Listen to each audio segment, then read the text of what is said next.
the Eagles very much in his sights.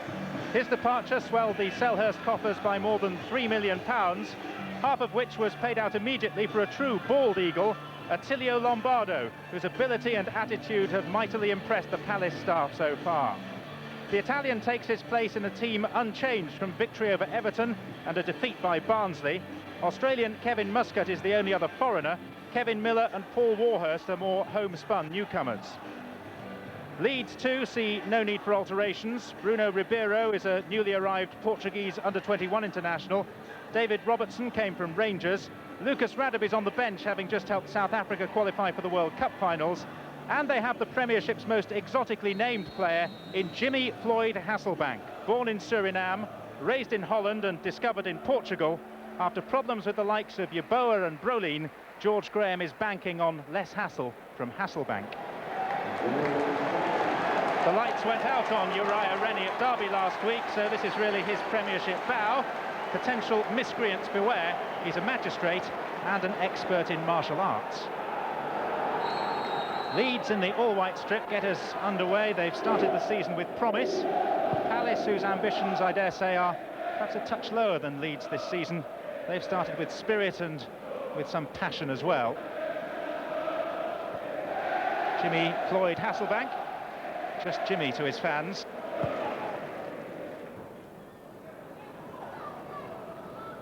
Warhurst, now Muscat. Palace are heavily outnumbered in this third of the field. Roger. Gordon, Palace with more men forward now. Molinar couldn't get there, it's Lombardo. Molinar retrieved the situation with the block. Weatherall. Out by Kelly. Hasselbank. Bowyer. On for Wallace. Cover provided by Mark Edworthy.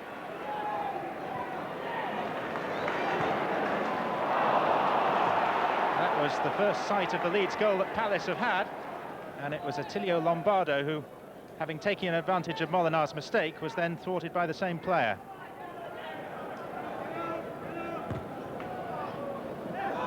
Suggestion of a hand by Roberts, and a very definite suggestion of Molinar's chest. Lombardo, Warhurst, back to the Italian. Gordon. Dyer and Warhurst are both calling for it. What about the quality of the cross? It's good, it's Warhurst, and it's 1-0 to Crystal Palace.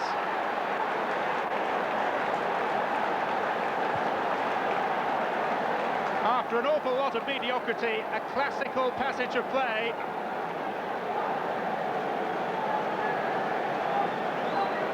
And something at last to lift one from the seats. A measured cross by the fullback Gordon.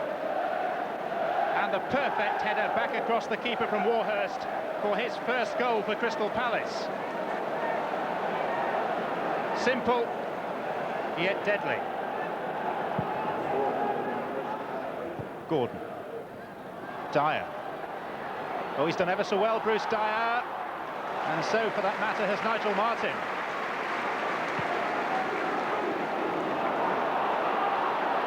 Bowyer. Gary Kelly. Wallace is streaking into the penalty area. Too far for him.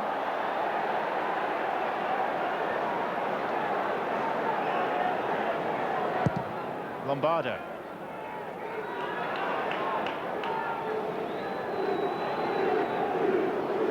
Bruce Dyer can be a fairly slippery customer when he puts his mind to it. Wallace. Ribeiro. And again.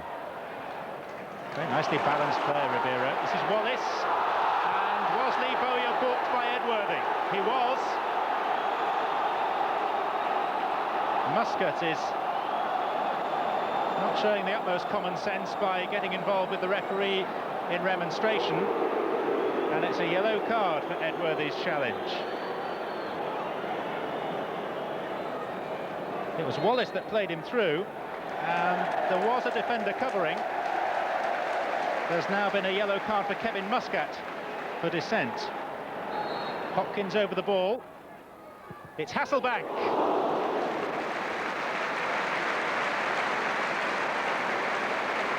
We've yet to see him look happy. It was nicely worked, and had it been 2 feet lower, I think we'd have seen a broad smile. Wallace, with Gordon behind him. Haller, now Bowyer.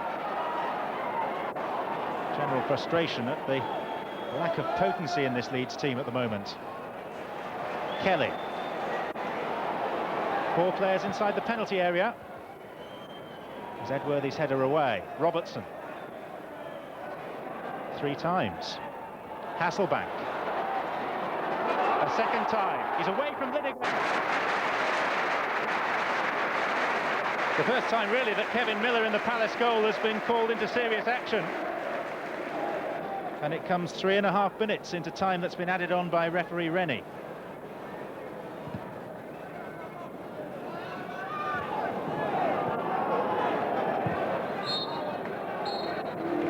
At last, the whistle does herald the end of a rather muddled first half. There was only one moment of clarity, and it was Paul Warhurst's goal from Dean Gordon's excellent cross. A couple of half chances to Lombardo. Very little from Leeds, really, save that late effort from Hasselbank. And so Palace have the midway advantage. You can be sure of one thing about Leeds under George Graham: they won't take this lying down. Leeds have started the second half with a new arrival. Lucas Radaby has replaced Gunnar Haller and is slotted in on the right-hand side of the defence. Leeds in an unfamiliar position. This is their 11th home Premiership match of the calendar year of 1997. And prior to today, they'd been behind at home for only 7 minutes. So at this moment, things are looking distinctly uncomfortable for them. Still, there's plenty of football left. And this is Dyer. Radaby's first touch is significant. So is his second. Hasselbank.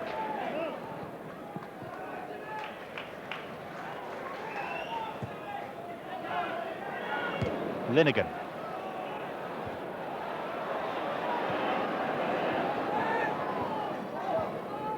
Bowyer.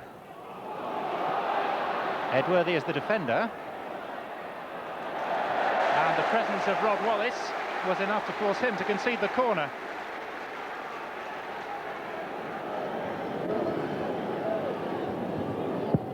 Ribeiro. Roberts, who flicked it away.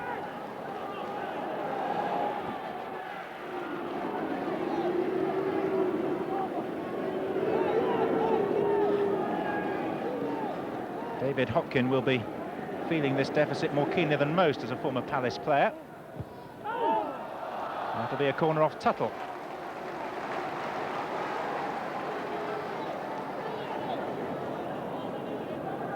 Radaby is forward. Kelly the taker.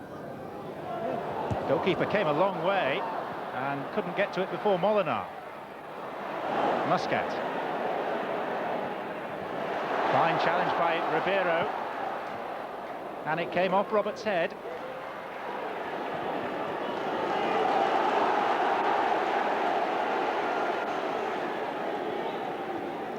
The Palace skipper is seeking to galvanise the troops around him, because Leeds have made a bright start to this second half. Hopkins' throw. Goalkeeper didn't get near it, it's Hasselbank.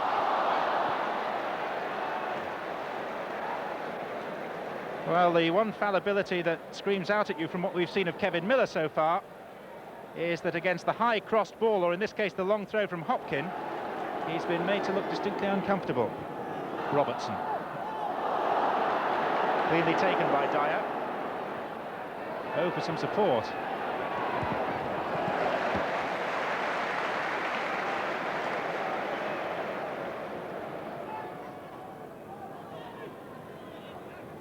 Lombardo. Warhurst, back to Lombardo, taken in his stride. It's Attilio Lombardo, and it's a quite brilliant goal. Simply outstanding by the newly arrived Italian. His thinking is so quick and he puts it immediately into action, and Leeds were just left floundering. There are times when, in terms of speed of thought, Lombardo seems to be on the M1, whilst some of his colleagues and some of the opposition are on a single-track road with passing places. It's just wonderful to watch, and that's why Palace took the risk of paying what for them is a significant sum of money.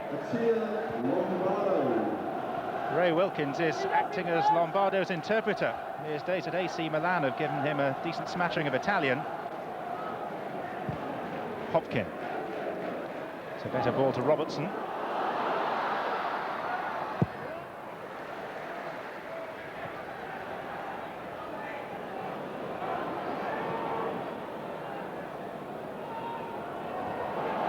Martin has to be careful. He didn't see Bruce Dyer arriving, and of course he can't handle it. However much he might have been tempted, he's now berating his defensive colleagues for the lack of a shout.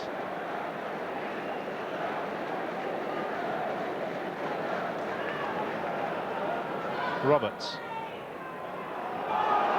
Given to Ribeiro. Wallace to the left, Hasselbank to the right. No pass forthcoming. Roberts. Muscat.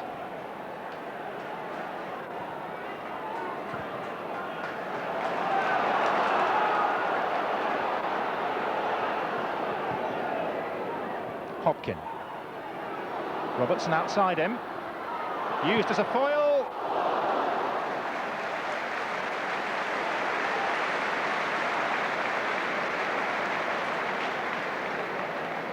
Leeds are managing to push their captain further forward in this second half.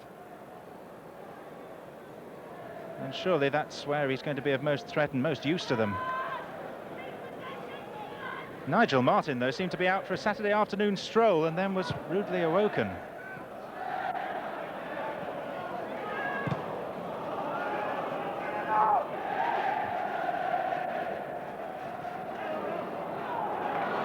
Ribeiro. Hasselbank. Wallace has made a diagonal run. Here is Rod Wallace. It was a save that Kevin Miller would have expected to make, but he still deserves credit, and so do Leeds for the speed and concise nature of the build-up. Hasselbank's cross, first time by Wallace.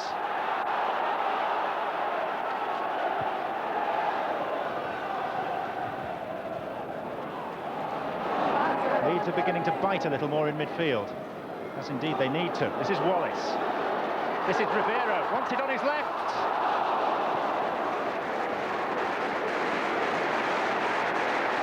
It's away for a corner.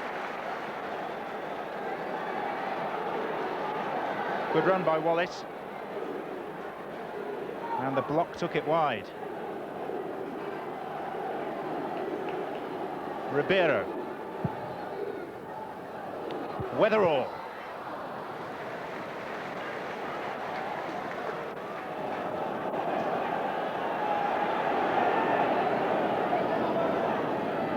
Roberts. Asking a lot of Warhurst, but what is Nigel Martin doing? There was no need for him to come for that. And he must have been, what, 20 yards outside his penalty area. Eccentric, to say the least. Lombardo was looking for the free kick and has got it.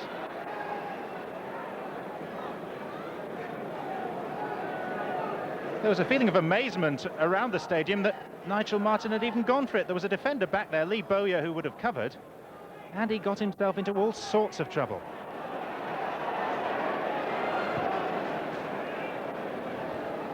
Hopkin. Will still fall to Robertson, second time.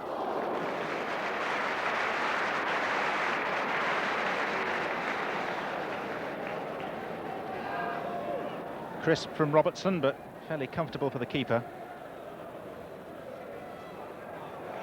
Roberts. Warhurst has pulled away on this near side. Oh, that's fine play from Warhurst, and it deserved a goal. The control was delightful, and so was the deceit that he managed to employ against Lucas Radebe.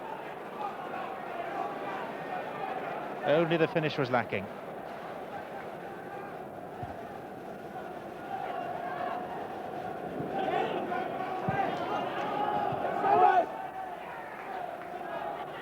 Quickly taken by Kelly, and sensibly taken as well to Rod Wallace. Kewell's arriving, Hasselbank's already there, and here's Harry Kewell!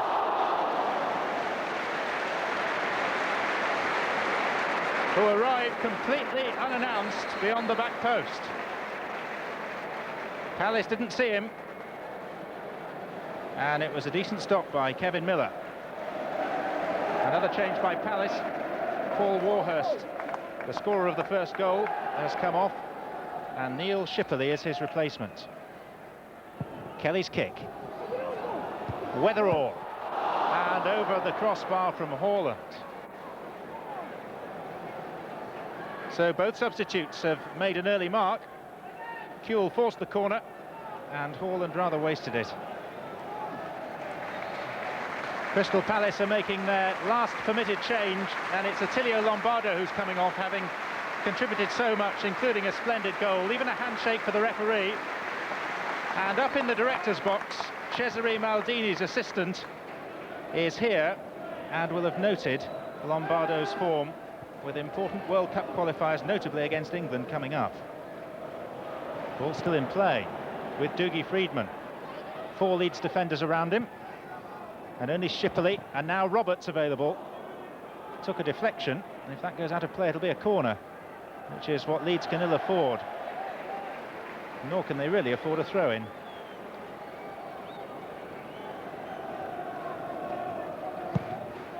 Gordon. Fullerton. Radebe. Referee is preparing to blow his whistle, and brings to a close a Premiership game that has been won quite comfortably by Crystal Palace. For Leeds, a frustrating, disappointing, rather salutary afternoon, while for Palace to start with 2 wins out of 3 is highly encouraging. Optimists will dream of a place in Europe. Realists will point out that it's still August, that too much sunshine can lead to delusions of grandeur. Still, for them, so far, so good. And one other performer worthy of note, referee Uriah Rennie, making what effectively was his Premiership debut, was excellent. His display will live in the mind, and so too will Lombardo's goal. Lombardo and Warhurst took the headlines, but you seem a pretty solid unit. Yeah, we've started the season quite well. I think the timing of Attilio coming and Paul, they both only started training the week before the season started. And I think just the timing, that little bit of an impetus at that stage, lifted everyone at the club. And I think we did look forward to the season, and it's shown in our football. Again, it's that great position, not being able to lose. If we go down, everyone will be expecting it, and that gives us a little bit more freedom to express ourselves. How good, in your own history and in your own career, was the goal you scored today? Ben fatto. Nella tua carriera come potresti valutare questo gol? Quanto è stato buono rispetto al passato? È stato sicuramente un bel gol, ma non solamente il gol ma anche l'azione.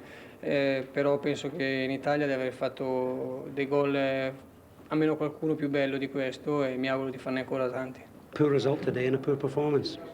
I think we thought we'd just turn up today and win the match after the way we've been playing, but Crystal Palace in the first 45 minutes really played well. We didn't have any answer to their tactical formation, and when you get a player as spare in midfield like Lombardo, doesn't matter how old he is, he's very talented. But I think all round in the first 45 minutes Crystal Palace were far superior to us. Would an Italian football fan know who Crystal Palace are? Un tifoso italiano saprebbe chi sono quelli del Crystal Palace?